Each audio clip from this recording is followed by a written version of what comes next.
Hey everybody, and welcome back to my channel. My name is Sim, pronouns they, them, and I'm an author and a booktuber. And today I'm going to be sharing with you 13 books that I checked out from the library for Black History Month, and just to make sure we're spending this month reading so much Black joy and Black history with my 3-year-old daughter. Before we get started, just want to, if you've been following me for a while, I just want to let you know that for the next couple months, I'm not going to be very active on YouTube. And the reason is because I'm drafting a new novel. 2020 was just a really crazy year personally, and because of a lot of family stuff going on, and then also with the pandemic, my daughter coming out of preschool, being able to write, it was just like something that hasn't happened. But for the last couple weeks, I managed to get back in a writing routine. I have my daughter on kind of a more structured homeschooling schedule now, and I have an hour or two a day that I'm here in the office, but I really want to be spending that time writing right now. So of course I'm going to keep going with the climate fiction book club that I have with Sage Reads and Life Goofer, and the live show for that will be on this channel for A Spy in the Struggle on the last Sunday of this month. But other than that, I'm probably not going to be posting on YouTube just because my creative energy is limited, my time alone in the office is limited, and I want to be spending it writing. So I'll be, but I've really enjoyed starting this YouTube channel. I started it just about a year ago. Thank you to everybody who has subscribed and followed and liked the videos. And it's definitely something I know I'm going to return to in the future, but while I'm drafting, I just have to only focus on that. When I was thinking about, doing this picture book haul for February, I knew I wanted it to be all picture books by Black authors. And I wanted it to be not just Black history, civil rights history. I wanted to make sure there was a good amount of books that are just Black joy in there, because this is an uncomfortable recollection, but I remember being a little kid, and when the teacher would pull out a book with a Black main character, feeling oh God, here we go, because it was always just about civil rights, and it was always a sad, serious story. It was never just a fun, joyful story. Unfortunately, that was the only time we had books with Black characters when I was growing up. It was a very serious, sad story about the civil rights movement or segregation or slavery.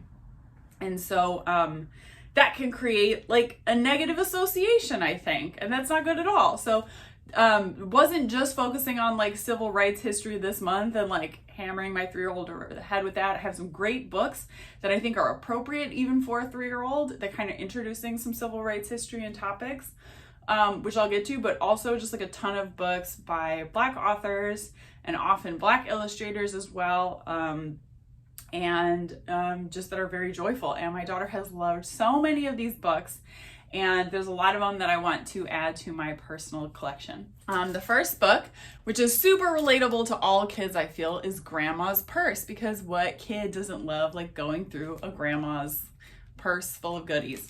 So, and this is by Vanessa Brantley Newton, I believe written and illustrated.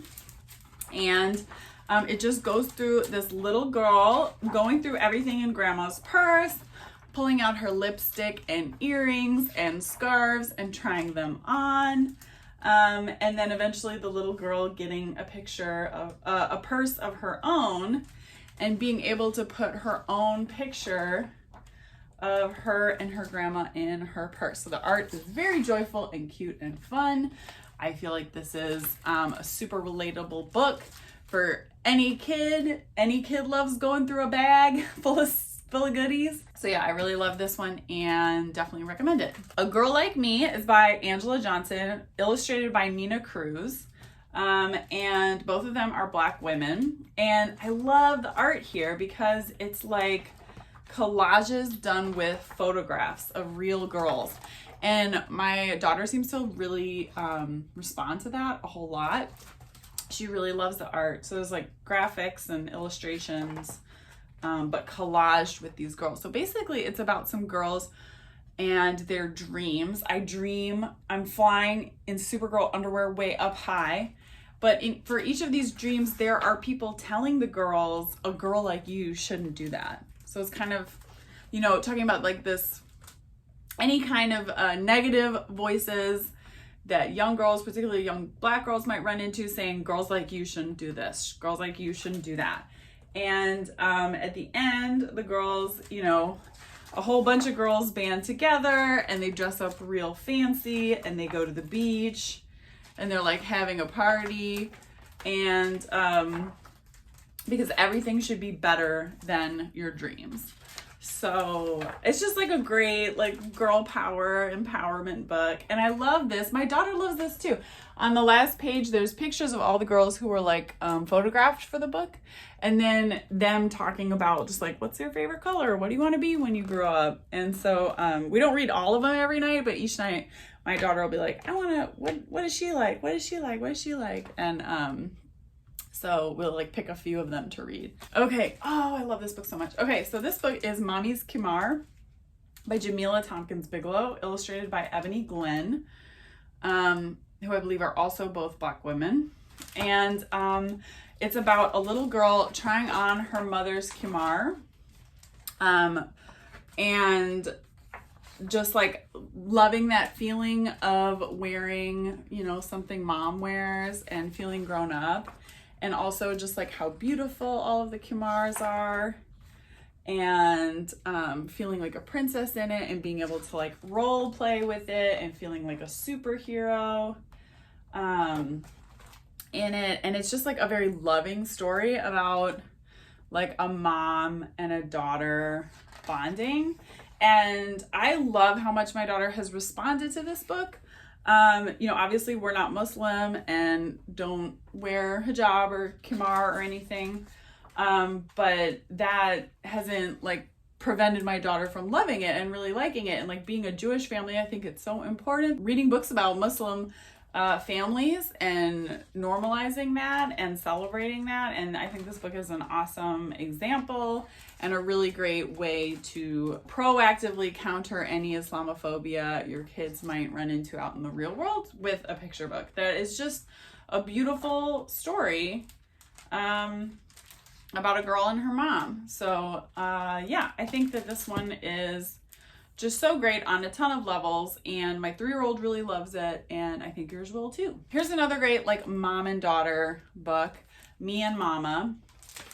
This is just a book about a little girl and her mom spending the day together, and just the kind of really normal things they do, but beautifully illustrated with these full 2-page oil paintings.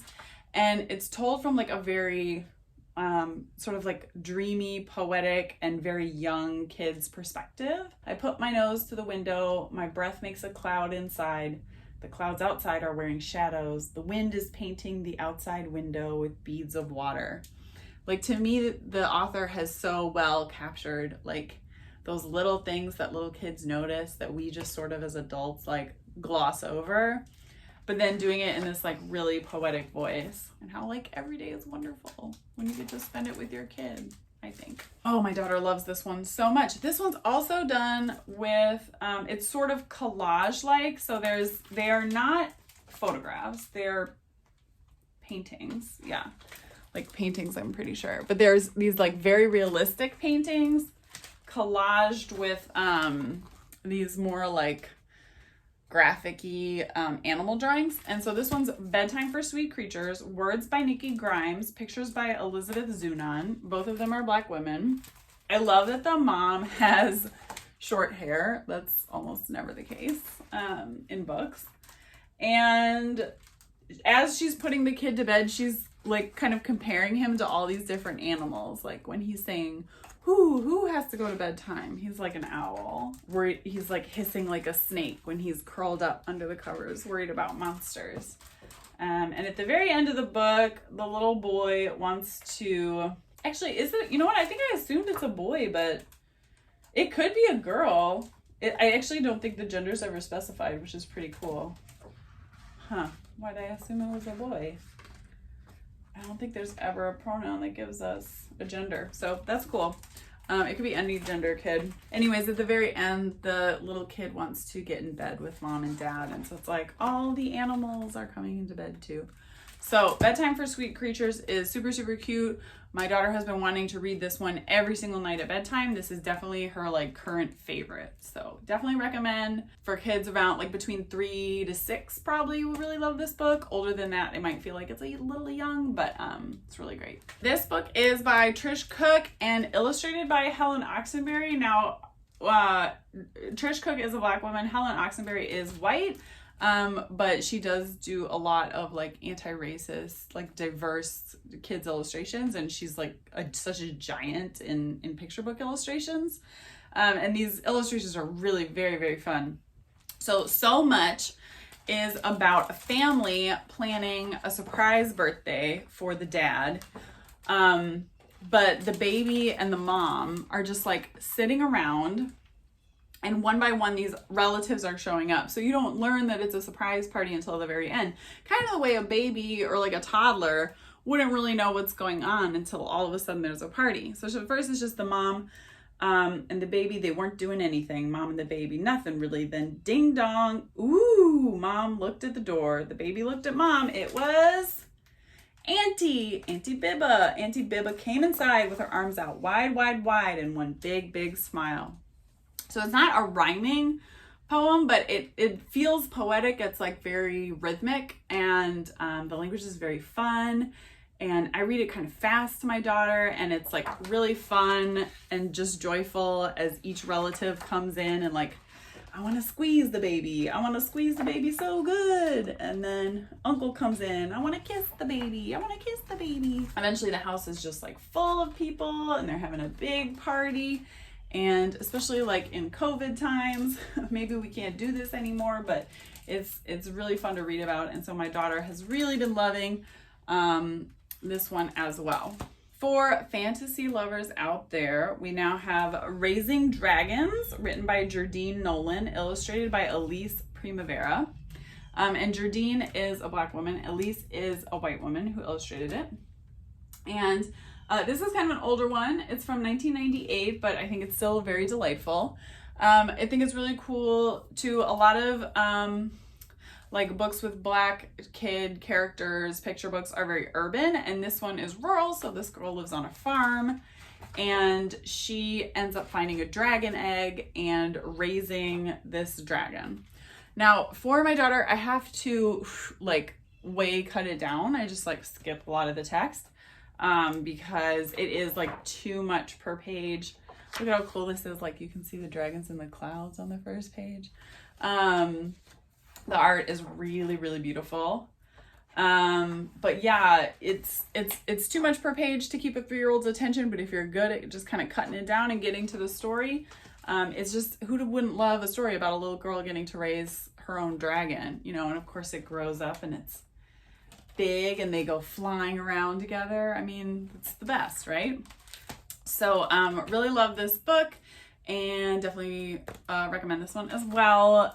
Older kids will love it a lot, and you can kind of cut it down and make it work for younger kids. The last book that is kind of in the like the Black joy category, and then we'll get into the more history books, is a Magnificent Homespun Brown. This came out in 2020, so it's very new, and it's celebrating the beauty of the color brown. And I think it does it very well by not so there are some like older books, picture books about like, you know, love your brown skin, brown is beautiful, but the language is very food based a lot of times in books like that. So many Black authors on Twitter have expressed, you know, that it's very fetishizing to be always comparing people of color's skin tone to food. Also like within the Asian community, I mean, and so that's just kind of settled discourse at this point, that it's kind of problematic to be using lots of food words to describe skin, because there's like all these colonial associations also, because like a lot of the food words that we use to describe brown skin tones like caramel and cocoa and coffee are like also were like plantation crops. And so, but this one is a celebration of brown. I think it really definitely like doesn't, there are sometimes like food mentioned, but not to describe the girl. So it's like deep, and it's very poetic and beautiful, deep secret brown, like the subtly churning river currents, playfully beckoning me through my grandmother's kitchen window. Like very beautiful descriptions and metaphors, deep secret brown like my eyes. But it's not like chocolate, my chocolate brown eyes. It's not like that. Feathery brown, like my lashes, you know. Amber brown. Here's one that's kind of foodie. Amber brown, like honey harvested from the hive in Auntie's yard. A sacred healing elixir, a balm for beleaguered voices and aching throats. Amber brown like my hair. But it's not honey brown like my hair. So when the author is actually describing the girl, is not using food words to describe her body. Radiant brown, right? Not caramel brown. It's like smooth, creamy brown, like the flawless flow of caramel. I don't know. So I think it does it really deftly. And I think it's like aware of the way that some of these food-based brown descriptions can be problematic, and it doesn't do that. And both the author and illustrator are Black women. And so Samara Cole Doyon, Doyon, probably French, because she's Haitian American. And then Kaylani Juanita is the illustrator.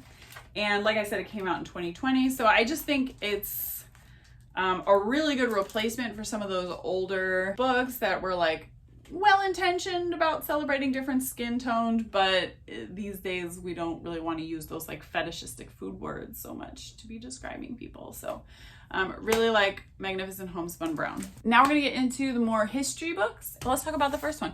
So here's a great space book. You know, we're a NASA family, so we're always checking out all the space books. May Among the Stars is about Mae Jemison. It's written by Oda Ahmed, who's a Somalian Norwegian author, and illustrated by Stasia Burrington, who's a Japanese American illustrator. The art is so cute. And it tells the story of Mae Jemison, who was the first Black woman astronaut in space. It kind of talks about how her mother was always like super supportive of her and encouraging her and always telling her like, if you can believe it and you can dream it and you work hard for it, anything is possible. That's kind of a refrain that comes back a couple times. There's some really great anecdotes in here that I think kids will really connect to, like making her own astronaut costume out of cardboard boxes. There's a part where she tells her teacher she wants to be an astronaut when she grows up, her white teacher, and her teacher shoots her down and is like, don't you think you should be a nurse? And it talks about how like after that her world turned blue and cold and nothing was the way it should be. So it really shows how that moment of racism impacted her. And I think that could be a great like scene to have some conversations about. But her mom, again, is the one pumping her up and being like, you can be an astronaut. If you dream it and you believe it, anything is possible. And of course, it turns out that Mae Jemison does get to go to space and wave to her mom and dad from a spaceship. So this is a great biography. Then there's like kind of a more like detailed biography on the back. And I think we will probably buy this book because we have to have all the space books because we're a NASA family. So going along with the like, NASA's racial history topics, this is one of the books that is a little bit too old for my daughter right now. So this is the Hidden Figures picture book. It's a great picture book, but I think it's more for kids like age 7 and up. There's not like so much text per page. Well, there kind of is. Like that's kind of a lot for one, sitting for a 3-year-old. But also just a lot of the like concepts of what's going on. Just like the amount it's talking about the actual like math and science of astronauts without like pictures of rockets going up into space, right? Which is what 3-year-olds can kind of grasp. It's just like, we've read about halfway through it a couple times and then my daughter's like distracted wandering off because I don't think she really gets it. But I think we will buy it because again, we're a NASA family and we have to have all the space books, particularly the really important story like this. So definitely check out the Hidden Figures book. I love this book, Welcome to Jazz, for a really joyful Black history book that even babies would love because it has buttons. There's these 3 cats, right? Like cool cats. And they're going to see a jazz band play. So they're kind of like talking about what jazz is. And there's numbers on each page to like press this button for this page. And it tells you just a little bit about like when the whole book is talking about when the States go marching in. So first you kind of hear the song all played together. And then they explain each of the different instruments in the band. So you can hear like just the banjo part and just the drum part, the tuba and the bass, the rhythm section together, the trumpet and trombone. It talks about what improvisation is, what a solo is, and there's a clarinet solo button, scatting. My daughter loves singing along to that part. And then in the end, like the call and the response page, with the whole town coming out. It goes into like a little bit of like New Orleans history with jazz. The back has like a really detailed explanation of the development of jazz in Congo Square, which is great for anybody to read. And if you read it, then you can kind of like fill that in. I don't know, like my 3-year-old won't sit and listen to me like read all this, but I can kind of fill her in on it. And it has recommendations of other jazz songs for a beginner's jazz playlist. So this is a great book to introduce kids to both like basic musical concepts and learning about musical instruments and also the history of jazz. A really great book that gets into some pretty serious civil rights history, but my daughter has been able to understand and really attach to, is The Case for Loving, The Fight for Interracial Marriage. So Sean Qualls, the illustrator, is Black, and the woman who wrote it, Selena Alco, is white. And I think that one of the reasons my daughter has attached to this so much is because we're in an interracial relationship. Me and my husband, he's Asian.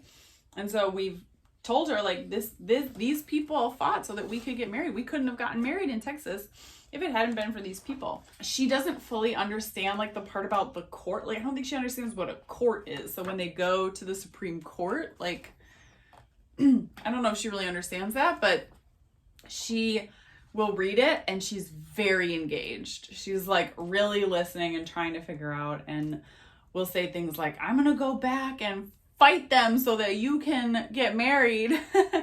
And like, it's okay, mommy, I'll go back and with my super speed and make them let you get married and stuff. So she's understanding the injustice of it. You know, it's a great story for kind of introducing segregation to even very young readers through this really poignant example of like not being able to marry the person that you love, which I think even very young kids can relate to the tragedy of that. So I really love this book, and I think we will probably buy it as well. And yeah, it's just it's a beautiful, beautiful book and a really good introduction to civil rights history for even very young readers. The last one is again one that was just like too grown up, like too much text per page. Like it's just for older readers. So this is A Voice Named Aretha by Catherine Russell Brown, illustrated by Laura Freeman. And it's a story of Aretha Franklin's life and career and you know, challenges she overcame, obviously, like struggling against racism. And I think it's a great book for, again, kids probably like 7 or 8 and older.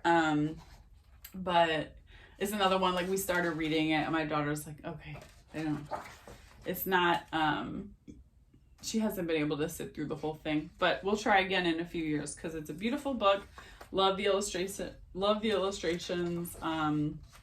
And anytime we're like reading something like this, you know, I think it's great to play the music and be able to hear it, kind of like with the Buttons book, but you can pull it up on your iPhone, you know, and that can really make your kids be more engaged. So those are the books that we read that I got from the library to celebrate Black History Month with my daughter. And I will definitely be adding a bunch of them to our permanent collection. And I hope that you found some that you'd like to check out as well. Again, I'm going to apologize in advance for being a little bit MIA the next few months, but you will definitely see me last Sunday of this month. I don't remember what it is off the top of my head, but that's when we're doing the Spy in the Struggle book club. And wish me luck on finishing my novel, my new novel, and I'll see you guys next time. Bye.